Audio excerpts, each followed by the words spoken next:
Welcome to True Talk on WMNF 88.5 with Ahmed and Samar. And on today's program, we're going to be continuing our conversation on, of course, what's happening in Gaza and Lebanon and in the occupied territories. There's news, breaking news that's coming out that the leader of Hamas, the current leader, Sinwar, has been killed, but it has yet to be independently verified. This is something that the New York Times has been reporting, that there was some sort of firefight and he was killed in the fighting. So Samar and I will be speaking about that. We'll also be joined by the executive director of the ADC, the Arab Anti-Discrimination Committee, to speak to him about what his organization and others are doing to stop the genocide that's happening in Gaza. And if we have time, we'll also take your phone calls. So Samar is joining us now. And of course, I hope everyone is recovering from Hurricane Milton and Helene. Fortunately, our house was spared, but so many others of our neighbors and community members are still suffering and recovering from that disaster. But it could have been much worse. We didn't take the direct hit, of course, you know that, but regardless, there's a lot of people that still suffered from that. Samar, my co-host, she actually, who lives down south in Port Charlotte, they were hit by the hurricane. What was that hurricane, Samar? Back then, I think it was Hurricane Ian. Ian yes. Was a bad one. So, and you're still, 2 years later, you're still recovering from it. Not only recovered. That, I was just planning to fix like outside the house where I have my pool cage, there is a wall falling apart. So I said, let me wait until it's a bit cooler, because if you remove the cage, you're going to get so much, mosquitoes, and there are raccoons and snakes. So now the damage is even worse. But in a way, I'm glad I didn't fix, but we have not finished fixing what Ian did. So did you get any new damage or any flooding? No flooding. Did much happen in Port Charlotte area? Were there areas that were flooded? Yeah. The downtown was flooded. The restaurants flooded with Helene, and Ponta Gorda flooded with Helene, and with this one, the latest one, it was flooded even more. And you have people who were trapped in their homes, and they had to be rescued. And it's only 10 miles south of me. Like, there is a bridge between my town and the next town, which we consider one town. But because it's lower, and all the homes near the water did not get as much tide as much as they got it with Helene, which is very surprising. Like, they got much worse flooding and high tide, right? Yeah. But for instance, in my neighborhood, Ahmed, my in-laws, they lost power for 10 days. We lost it for 1 day with this one. Right. And some people in Tampa, up until today, or last night, with no power. And it was just, fortunately, our power was not out that long. It was just 1 day. But the weather started getting warm, and then, people lost the food. But that's minimal compared to people losing their entire home and due to flooding, especially in South Tampa, which, so much water came into different areas, and even areas that were far inland, away from the water, because their lower elevation ended up also getting flooded. I was just talking to our producer, Frank, and he's in Land O'Lakes, and while his house specifically was spared, but most of his neighborhood which was a little bit lower elevation, got flooded. And that happened on Friday night, Saturday. So it's even way after the storm had passed. Water was still moving and flooding was happening. But Samar, on today's program, of course, there's, don't mean to shift away from talking about the hurricane, but we mostly talk about international issues, especially about the Middle East. The New York Times is reporting and saying that Israel is assessing if Hamas leader Yahya Sinwar was killed in Gaza just today. And an early report saying there was a firefight, and there was a few people, 4 or 5 people that the Israeli soldiers were fighting with, and they think the person that was killed, one of them is Sinwar, but they're checking DNA and doing other things. But if it's true that he was killed in this firefight, well, it goes against everything we've been fed by the media and by the Israelis, that somehow he's hiding in tunnels underground. Mm-hmm. And that's why they're using these very powerful bombs, 2,000-pound, 500-pound bombs, bunker busting bombs that are killing so many civilians in the process. And, he was above ground. And had they done this a year ago, it would have been a different story because, I don't know if you have the same opinion, but I think all along they've just been using the hostage.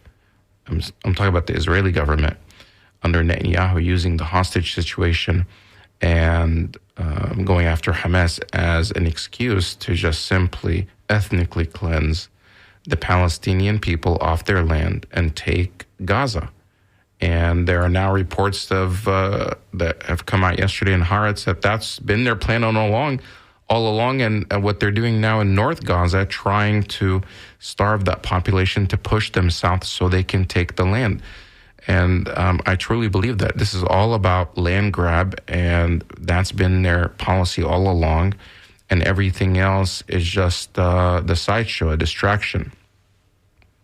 So he was not surrounding himself by hostages and hiding behind them.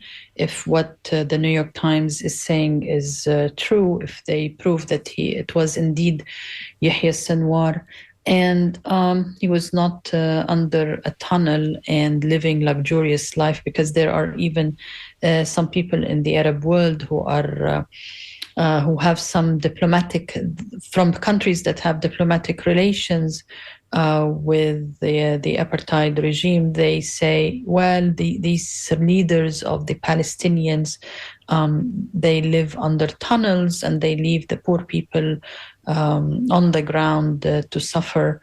But if it's true, I don't think it will be a blow for so many people. It's a morale kind of hitting the morale of the Palestinians, maybe even those who do not necessarily support Hamas. But from the history of resistance throughout the world, resistance doesn't stop because this person died or that was assassinated. We can look at our own history here in America with the civil rights movement. It didn't stop the struggle for equality in America for minorities and for African Americans. Didn't stop with the assassination of Martin Luther King. So yes, it could be true, and yes, it's going to be a blow, but it doesn't mean that the occupation is over. It doesn't mean the grand grab is over. It doesn't mean that the resistance will die, because with occupation comes resistance. So that's what I am reading now. Ahmed, talking to you and looking at Twitter and looking at the Arab commentators, and actually comments coming out of Gaza saying, hey, we just lost before him, what's his name? Ismail Haniya. Yes, and before him we lost Ahmed Yassin. And we lost so many Palestinians throughout. These are people that are commenting in the Arab world on Twitter and other places. Okay, Hold that thought, keep looking, and when we come back, we're going to be speaking to Abid Ayoub, National Executive Director of the ADC, And so stay tuned. We'll be right back. This is True Talk on WMNF.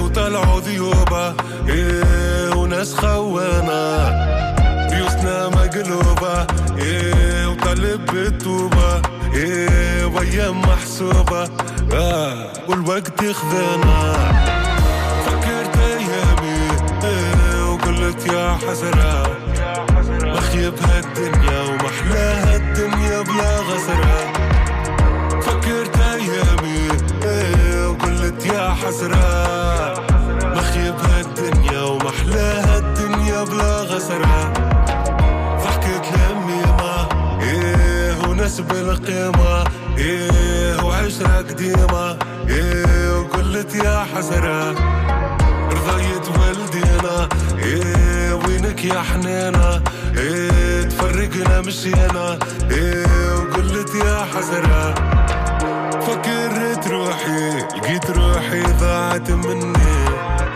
رقد متحير وينولي رقد متهني وعجبتني الجارة اليوم الجارة عروسة تحني فكرت الليالي ساهر كل فرزيت نغني وشربنا الرجاء. Welcome back to True Talk on WMNF 88.5 with Ahmed and Samar. We're now going to be joined with the National Executive Director of the ADC, which stands for the American Arab Anti-Discrimination Committee. It's a Washington, D.C. based organization. Before that, he was actually serving as the group's policy director. And so welcome to True Talk, Ahmed. Thank you. I appreciate you having me on. So Samar and I wanted to talk to you because of what's happening in Gaza and what's happening in Lebanon. And, it's now, a year into this, the war on Gaza, which many people, including us, consider a genocide. Where does the ADC stand on this issue?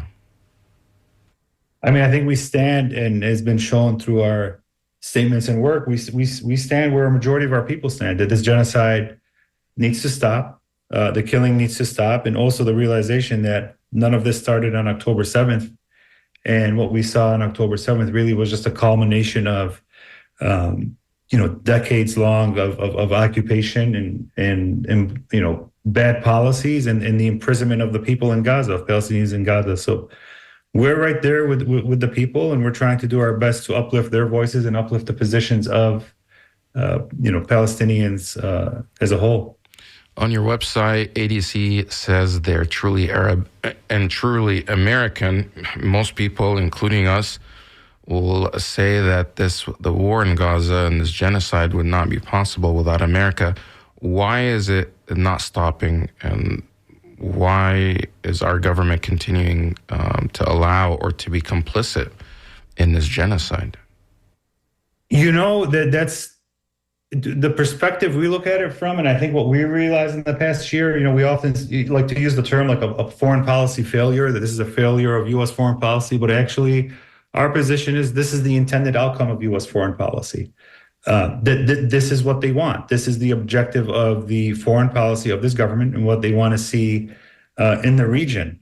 And they're not going to stop, until we keep putting pressure, until we as a community and our allies begin, do what we've done in the past year, organize, continue organizing, continue putting pressure, not marry ourselves to one political party or one candidate, but really strengthen ourselves as a community as a whole. So we can build the allyships and the partnerships to push back against this. But right now, at the moment, I think we have to look at this as this is what the U.S. wants. If they wanted to stop this, they could have. And not only are they not stopping it, they're contributing to it, they're a part of it, and they're playing a role in carrying out, everything we're seeing from Gaza all the way to Beirut. That's an interesting perspective, because many people have been arguing that the U.S. government is heavily influenced by groups like AIPAC and pro-Israel groups, and it's lopsided. But when you say that this is the intended policy of the U.S. government, what benefit could the U.S. government get out of this? Why would they want genocide to continue, or that Israel, grows its footprint and grabs more Arab land? Of course. I mean, I think, there's many reasons and layers as to why the U.S. would want this. The most obvious, of course, is the money factor for the military complex and the weapon sales and all that. We'll set that aside. But I think the existence of Israel is needed for the U.S. As a watchdog for them in the region. We know this. We know how that operates. And yes, it is a change of perspective in that, it may not necessarily be AIPAC that's using the U.S. This is the United States, right? And the military power and the amount of resources this country has, we sometimes forget how much of both they have. And it is in line with what they want to see. It's in their line with their imperialist agenda, their objective of expanding the reach, of expanding the base of the U.S. And using groups like AIPAC, like Israel and others, they're getting from it. They're gaining from it. So, it is a give and take relationship with the two. I think, listen, not to, absolve AIPAC of anything. Of course, they do influence policy. They are out there. They are doing things. But this is a give and take, and I wouldn't clear the U.S.'s hands of policy saying that it's completely influenced. It's part of what they want to see. Samar? Good to have you, Abid, on the radio show. I wanted to ask you and elaborate on what you just said. So what's the purpose of the U.S.? Why this pursuit of genocide in Gaza? Are they trying to control the idea of resistance in the minds of the Arab people?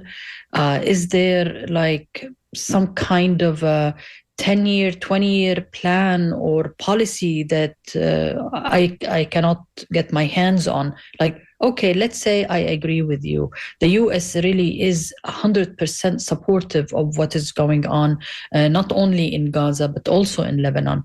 What's the ultimate purpose of all this? What's the policy result is going to be in their eyes? Look, I think we got to step back, right? We know that Israel is strategic to the U.S. We know that it needs that foothold in the region. And there was growing, remember before October 7th, opinion was changing on the region, was changing on Netanyahu. There was a lot more people looking at that and saying, what's happening over here, right? And I believe they just wanted to squash it. I think they wanted to get rid of any resistance movements. They wanted to really send a strong message to the region. I think their failures in other countries, prompted them to double down on this. And I think a big factor on this, of course, is President Biden. You got to ask yourself, would any other president have allowed this? He was put no roadblocks. He put nothing up in the way. And again, that was a contributing factor in them, going. Now, maybe they didn't believe that they would go this hard, that it would be this devastating, that the genocide would look like this. But again, at any moment, this could be stopped. This could be stopped with a phone call. This could be stopped with an arms embargo, but it hasn't been. And that's why I truly believe this is not just a failure of U.S. foreign policy. This is the intended outcome. This is what they're allowing to happen. Okay, I understand what you're saying, Abid, but okay, is it true they want to remap the Middle East? Is it true they want to, they're going to install systems that are more in tune with Washington than the ones that are already there? Of course. I mean, this is been written about, this has been discussed, right? Rewriting the Middle East, rewriting the leadership in the region. And I think Lebanon has always been, on their agenda. The resistance movement in Lebanon has always been something they've been after and trying to remake the leadership of that country and what it looks like. You have groups here now in DC, not even a month into the bombing campaign and the war in Lebanon, already pushing for presidential elections, already pushing for change in the Constitution. So there's actors that are moving quickly to try to remake Lebanon. And, in a similar way, they've tried with Iraq, they've tried with other countries, and it'll end up being a failure for the U.S. And look, and I think what's happening in Gaza, what's happening in Palestine is it's unfortunately a continuation, something that Biden has allowed to happen. And what the end game is, in our opinion, the end game is remaking the whole region and having the American influence or the American puppets in each one of these, leadership positions. So your organization, ADC, issued a statement, and you are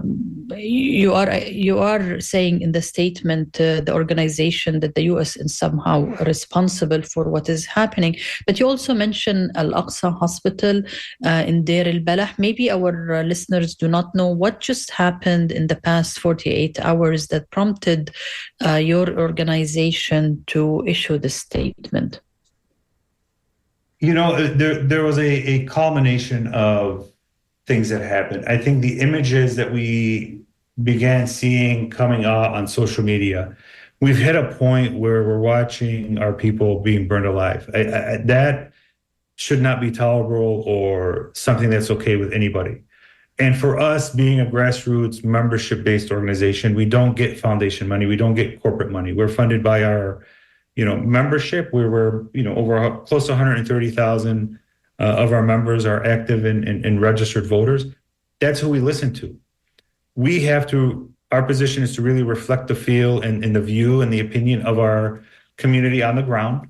And once those images started coming out, once the continuation of bombing the hospitals, bombing the schools, one after another, we have to continue speaking up. We can't let it become normal. That's why, the main reason we keep putting these statements out is a reminder that this can never become normal. We can never have a hospital bombed or a school bombed, and we're just okay with it. Like it's like any other day, and we move on.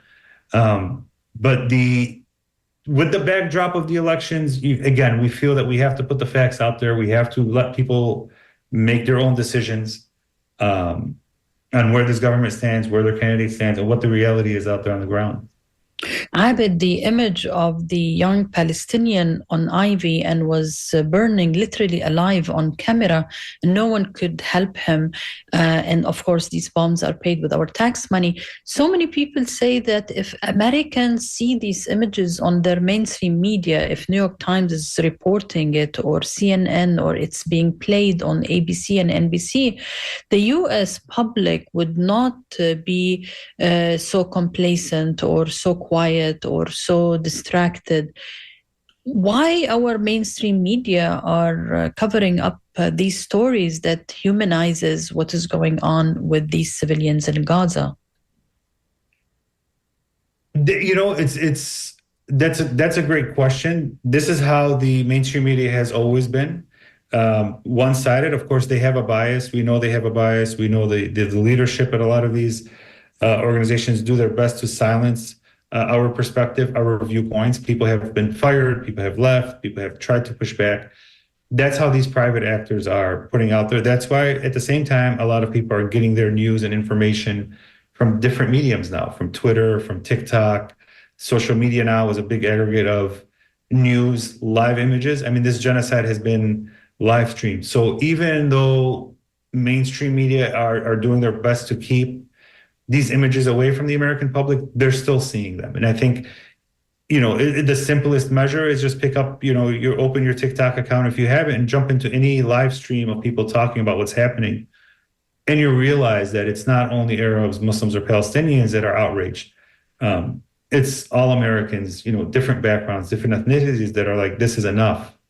This is too much. We shouldn't be funding this. So the public opinion is starting to change, and a lot of it has to do with the social media outlets. If you're just joining us, this is True Talk on WMNF 88.5. We're speaking with Ahmed Ayoub. He's the National Executive Director of the American Arab Anti-Discrimination Committee, also known as ADC. Their motto is truly Arab and truly American. And are you speaking to us from Washington? Yes, I am. Washington. You're originally from Michigan? Dearborn. Yeah, born and raised in Dearborn. Dearborn is still home. So. Okay. Dearborn obviously is the largest or has the highest percentage of Arab Americans in the country. And Michigan is, and we're going to talk about that in a little bit, about Michigan's role in the upcoming election and what the Arab mood is there. But you mentioned, Samar was talking earlier about what's happening in Gaza, and there was earlier this week we found out that the Biden administration had sent a letter to the Israelis, kind of warning them to let aid into Gaza, or otherwise there'll be maybe some consequences, and they give them 30 days to take care of that. What do you make of this letter? And is this just politics or what? I mean, they're giving them 30 more days to kill, right? It's just politics. It seems like they're trying to do something before the election to win back some votes. Really, that's what it seems like. If they're serious about it, they could have put an arms embargo months ago. But you don't need any more proof. You don't need any more evidence. It's not a serious letter. It's definitely not a serious approach. Right, because it's like the first time we hear about a letter. Usually these things are conducted in person, or Blinken, who signed the letter, traveled there so many times in the past year. And it's, so a lot of people, some people were on social media kind of pointing to the letter saying, see, they're trying to do something. But others were saying that this is just trying to help Harris win because they're behind in the polls, and especially in states like Michigan. Yeah, that's exactly what we feel it is. It's something to help with the election and try to win back some voters. Nothing about it was normal in the way it was handled. Are you originally Lebanese?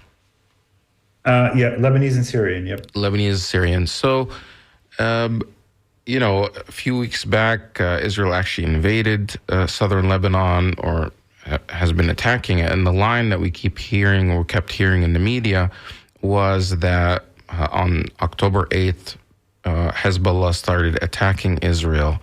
And now Israel has had enough, and now they're fighting back. Can you share with our listeners what actually happened and what has been the role of Hezbollah and Lebanon in this since October 7th?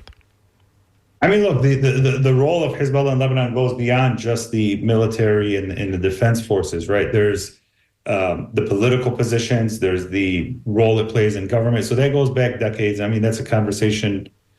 Right, you're referring to, because here in America, Hezbollah is classified as a terrorist organization, and it's kind of oversimplification. What are they actually, for listeners that don't understand? Yeah, they are. Look, they're part of the makeup of Lebanon. They're part of the political makeup and the landscape in Lebanon, and just as like a political party here in the U.S. And given the complexities of Lebanon and its history, and they do control the arms and the weapons, and are the forces that Lebanon depends on to keep its sovereignty, and there has been scrimmages. There has been back and forth fighting between Israel and Hezbollah in South Lebanon for decades. Mm-hmm. So what happened after October was nothing out of the ordinary. Israel is still occupying some land in Lebanon, occupying the Golan Heights. There's these little back and forth fights that continue, these back and forth battles that continue.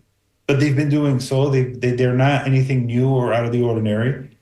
But the escalation that we saw this time from that started a few weeks ago, again, shows that Israel did want to escalate this. They're looking for any reason to do so. And this administration, this country is not doing anything to stop them. So, they just... yeah, go ahead. Sorry, go ahead. I just wanted to ask Ahmed, didn't they just blow up a whole village in southern Lebanon that also has archaeological site, I think, of a prophet that is important for Jews in Judaism and Christianity. But there is also the idea of Baalbek and all these ancient architecture. I mean, is there anybody who could protect Lebanon from this destruction? The historical, other than the people, but it just crossed my mind now that there was no outcry for the blowing up of a whole village. Nothing. They're destroying whole villages. City blocks on end, and not a word. Nobody from the Western media or nobody from the government is saying anything about it. The ruins are being targeted, and you're going to see devastation.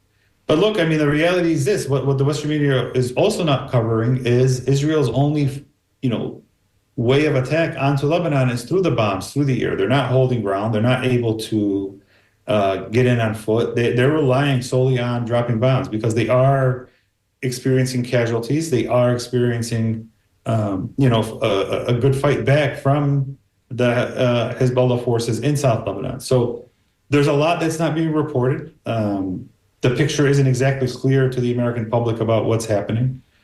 And unfortunately, there is too much silence. When you see a full, city or village wiped out, I mean, this is 2024. Like this, it's unbelievable to see this happen real time and on social media is mind-boggling. How is Lebanon holding up? Because maybe they are counting on the sectarian division in Lebanon. We know there are so many different sects, and there has always been, political competition between them. How is Lebanon holding up? I was having this conversation with a friend recently. They are trying to push the sectarianism, but that's not happening this time. And I think that's a lot of people are noticing that there is not people are not buying into the sectarianism.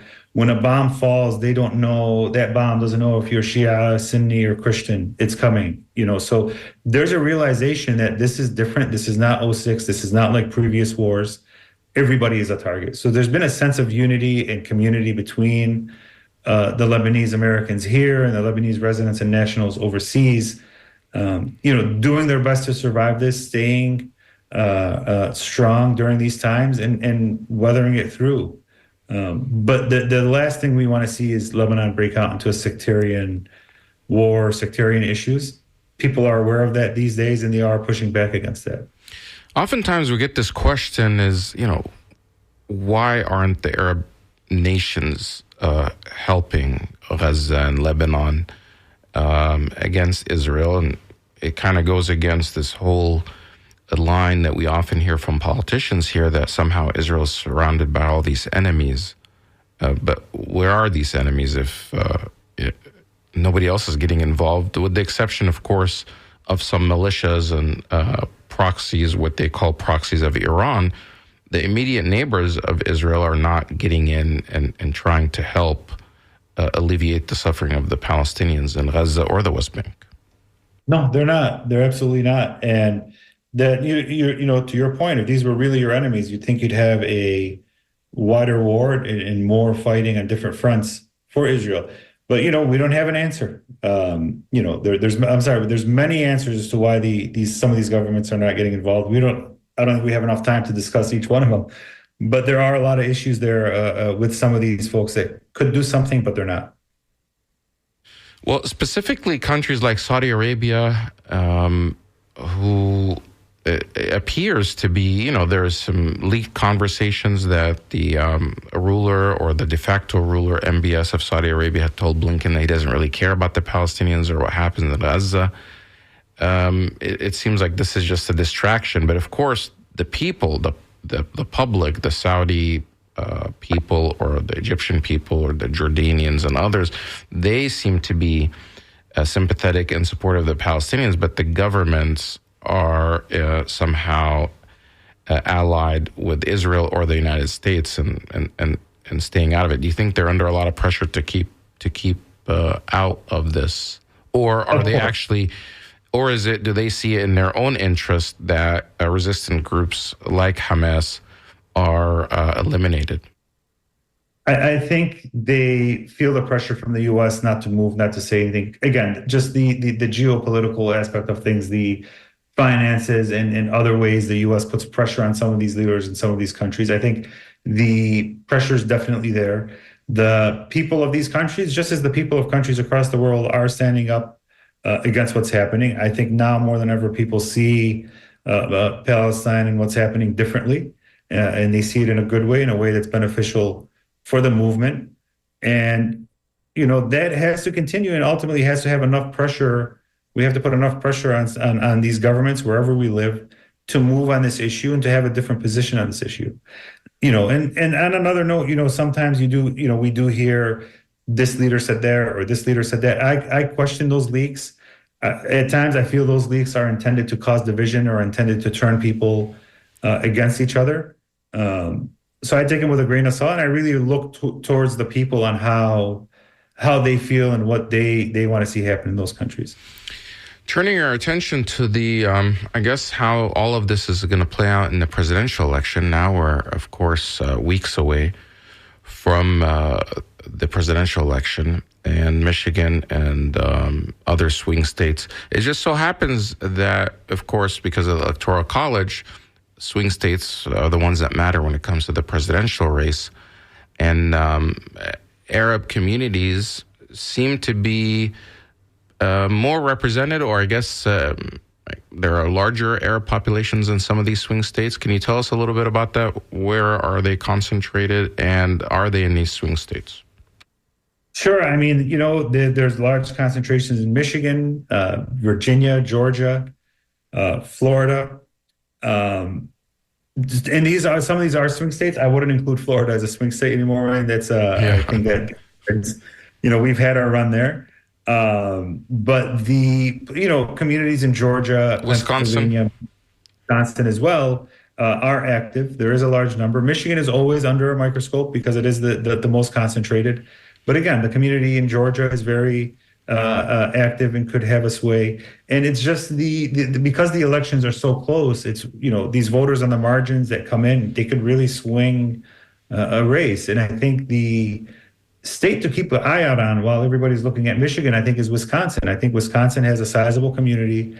It's a close race, and the popularity of the third party candidate, Jill Stein, in Wisconsin is probably higher than many other states. So it'd be interesting to see how that plays out. But I would keep an eye on Wisconsin come election night. And again, at the end of the day, a lot of the issues the Democrats are facing, stems from their position on Gaza, their support for the genocide, and the unwillingness of Biden to act in the early days of the genocide, in the few weeks and months after. Right.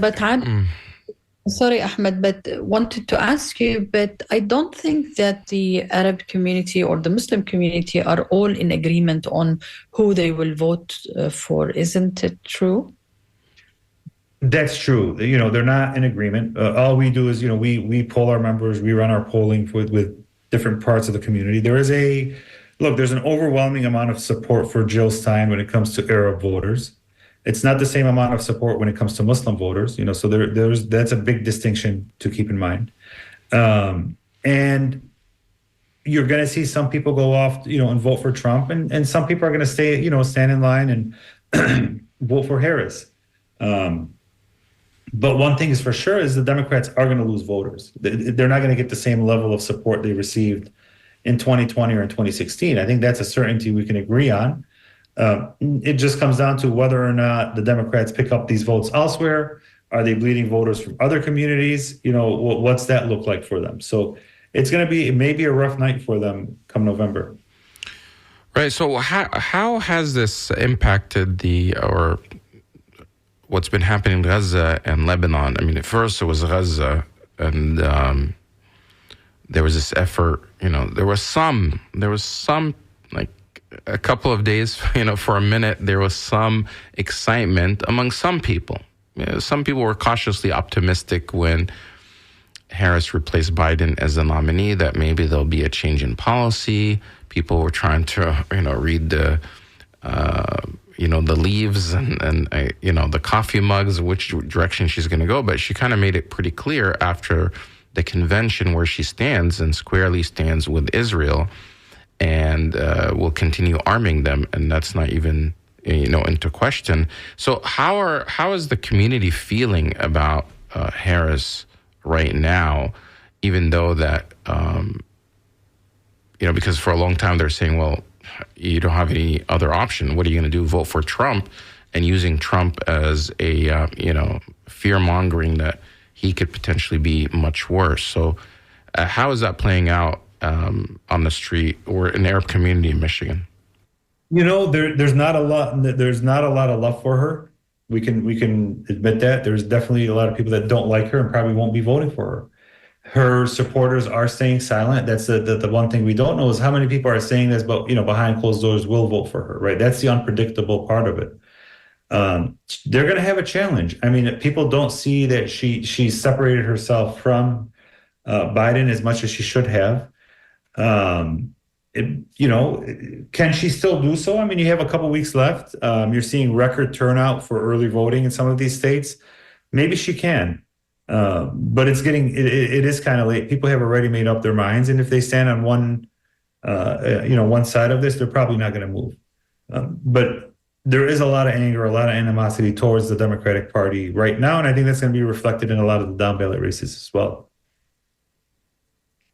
Who's been reaching out? Which campaign has been reaching out to the Arab and Muslim community in Michigan? All campaigns. The Harris campaign, the Trump campaign, of course, Jill Stein's campaign. They've all been actively reaching out, engaging, working, meeting. So the outreach is there. Unlike the Biden campaign, which kept outreach to a few people that they agreed with, at least the Harris campaign is putting out an effort to have outreach, to talk to people, get their perspective, share that perspective. Is that out of desperation because the race is getting so tight and it seems like she's behind now there?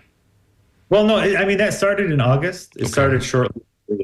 So we got to give them, look, we got to call it what it is, right? And we say when they're doing things bad, and when they're doing things kind of okay, like the outreach efforts, we always say, hey, it's good, but we need to still see some policy changes. We need to see that these efforts mean something, because outreach is not necessarily a good thing unless something comes out of it. Right. And has there been any signaling that there could potentially be a change in policy, or is it going to be just more genocide in the, in the Middle East? Some feel that there is. Personally, I think if there's anything that's been said in private, it needs to be said publicly. It's not something you signal to a room of hand-selected people that the VP meets with.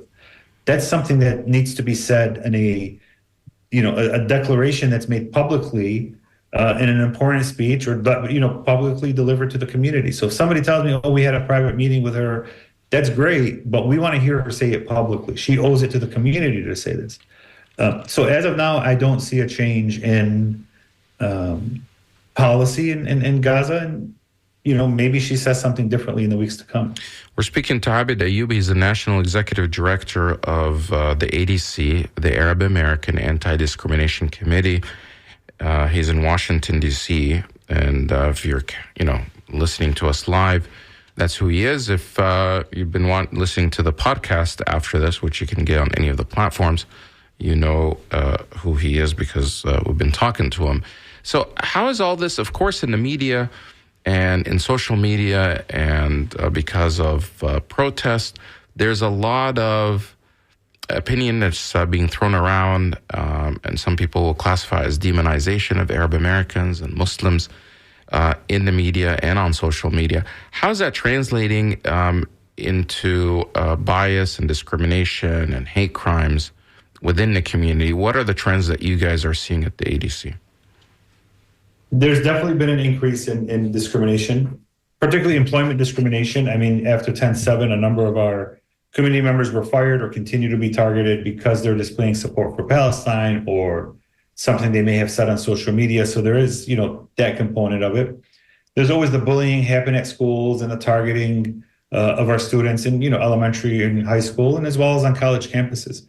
I think the new phase now of the discrimination we're facing is the attacking of our organizations, going after them, going after their tax exemption status, going after their standing, with the IRS. So there's different layers, different attacks that are coming our way that we have to be aware of and prepared for. But discrimination is definitely on the rise.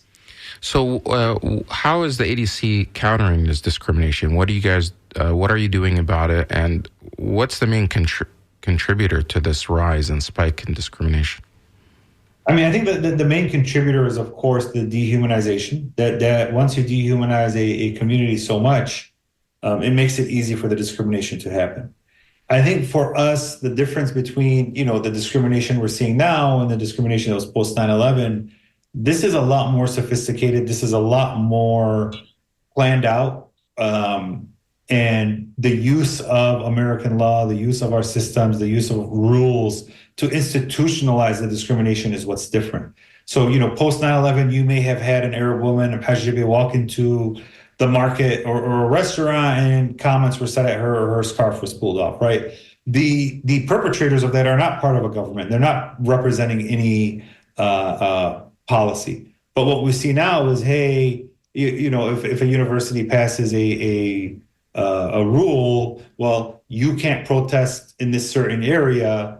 You have to get permits like a month before. They put all these restrictions in how pro-Palestine voices can gather. That's institutionalized. They're changing the rules to legally allow discrimination against our community, and I think that's far more dangerous and a lot harder fight for us to take on by ourselves. From our end, we are working with our partners, we're working with CARE and others to ensure we're prepared as a community to fight these, and what role do we play, and what methods do we take, and what each organization has the capacity to do. We have to be united in this fight, after the election, because regardless of who wins, this is what's coming our way. We're going to see a lot more of these attacks coming our way. How are these? I mean, okay, it's one thing when, because of dehumanization, you get some racist, ignorant people out there that discriminate, harass, or target Arab Americans or Muslims, or do a hate crime. And if they're caught, they're hopefully prosecuted. However, when it comes to the government and targeting nonprofit organizations and trying to strip them of their nonprofit status, this more institutionalized targeting, how is that happening in our country, and who's leading it? I mean, this is the same United States government. It's a country of laws. There should be, everyone is treated equal under the law. So how are they selectively going after a specific group? Who's leading that within our government, and how is it allowed to happen? Well, look, I think it's happening on a state and local level. One area where we failed, not just as an Arab community or Muslim community, but I think many in the, that share similar views we do, there's not, our organizing and approach to state level legislation, state level politics is not as strong or where it needs to be. It needs to be much stronger, much more effective. The attacks we're seeing are coming from governors, they're coming from state AGs in a lot of these really deep red states. And they are funded by Zionist organizations. There's a lot of pushing from the ADL is one of the groups that's pushing for these attacks. A number of other Zionist groups also pushing these attacks because they're organized on a state and local level, right? AIPAC, I don't know if a lot of people know this, but AIPAC just created a spinoff entity a few months ago, a spinoff entity with a lot of their staff moving to this new entity. Their sole focus is going to be city council and school board races. Wow. To that level. That's how local AIPAC is going to get, right? So you think, look at their response on why they created this. How many of these city council races passed pro-ceasefire resolutions? Right? A lot, yeah. But they didn't just sit back and say, oh, this happened, now we got to move on to the next issue. They sat back and said, wait a minute. They're changing public opinion. We got to hold these city council board, these school board members, these city council members responsible. They're going to be dumping tens of millions of dollars into this effort. Where are we as a community, and how are we going to push back on this, right? We don't want to be caught off guard in 2 years when these city council races across the country happen, and all of a sudden you have a city like, Dearborn or any other city that has a large population, and you have a pro-Zionist, anti-Arab, anti-Palestinian council member sneak his way in.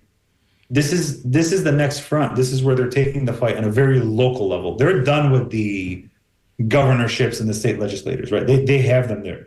Those people are going to operate for them. They're going to do what they want for them. Now they're taking it to an even more localized level, and we have to be prepared for that. If you're just joining us, this is True Talk on WMNF 88.5 FM, and we're talking to Abed Ayoub, who is Executive Director of ADC, the American Arab Discrimination Committee. And I want to ask you, Abed and Ahmed, about a disturbing Huffington Post report. I think it was published on October 15, and it says that Elon Musk helped fund the most cynical super PAC of 2024.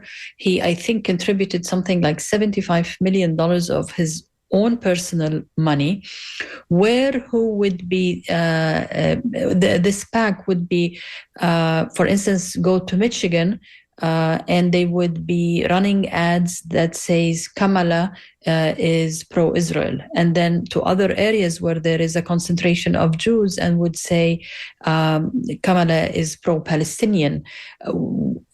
how is it possible for organizations, nonprofit organizations, to deal with a billionaire who is using his own money to sway election because he is supporting one candidate? I mean, this is mind-boggling. I've just tweeted about it a couple of hours ago. It's overwhelming. I don't know if you, Abid, have read that investigation. Yeah, I did. It is overwhelming. I mean, it's to give one person that much power in our elections, and that's the issue with money in politics, right? And dark money in politics. And I've seen those ads. I've seen those billboards. They've arrived at my parents' house, right? And in a way, they're anti-Semitic. In a way, they are trying to trigger a response from our community, and they're playing on their Jewish identity, their Jewish support. So I think it's a very complex approach by their part, right? Like, I mean, they're treading dangerous waters with doing this, and I'm sure the FEC is going to look into this, and others are going to look into this. But this is the problem with, again, the money in politics and giving somebody that much, power on his platform and through his finances to really dictate the election, and it's a dangerous precedent. Yeah. Finally, Abid, with all the student activism on campuses and the amazing images that we saw, also, like you just mentioned, if you go to TikTok or Twitter, you will find Americans who are so angry at what is happening. We know that Aaron Bushnell burnt himself in front of the Israeli embassy in Washington, D.C., but people in the Arab world, they say none of this is reflective of U.S. foreign policy or changing foreign policy. And I say maybe these people will be running for office one day. How would you answer those people on the other side of the globe, looking at the American activism and saying it's useless? It's not going to be. It's not going to make any difference. We understand the frustration. They're not wrong. I mean, there's not as much of a change in foreign policy as we need to see, but there have been small wins here and there. We are starting to see momentum with some elected officials. We are starting to see a number of our allies, be more vocal on this, and it's going to take time. We are up against people that are pouring billions of dollars into this. But as I've always said, you need more money to cover a lie, convince people of a lie, than you do of telling the truth. And we have the truth on our side. All we need to do is organize and move things the right way, and ultimately get our community members to run, get our politicians to agree with us, and to put our positions out there without fear of backlash from an AIPAC. So it's important that we continue organizing. But I would tell them that we do feel kind of the same way. Things are not moving fast enough. And, the one thing I would add too is, we have to start working and looking at members across both political parties. I think, solely focusing on the Democratic Party is a mistake. You have a number of people on the right that for whatever reason, they don't want to see a genocide. They don't want to see money going overseas. They may have their reasonings for it. It may be more of an economic U.S.-based reason, but at the end of the day, we have the same request, the same outcome. That stop funding a genocide, keep the money at home. So we can't turn away all our allies, and we have to start engaging with people we normally don't engage with or would not have engaged with in the past. Thank you, Abid Ayoub, for being on True Talk with us. We hope to have you back on. Maybe perhaps as we get closer to the election or after, we can break it down. Thank you again for joining us. Take care. That was Ahmed Ayoub from the ADC, American Arab Anti-Discrimination Committee.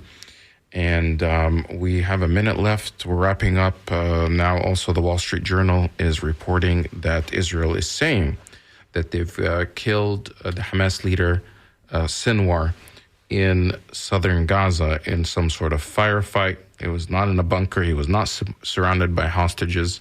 So far, that's what the report says. Samar, your reaction? Do you have one? It doesn't mean that Palestinian resistance will ever stop. It's human nature for people to get rid of occupation. So as So one the problem Jewish, is the occupation. It's not about any specific group or party. no, like an American Jewish student told me one time, Samar, if you don't like the resistance and the occupation. It's very simple. Thank you so much. Have a great weekend, everyone. This is WMNF Tampa. The scoop is next, so take care. Enjoy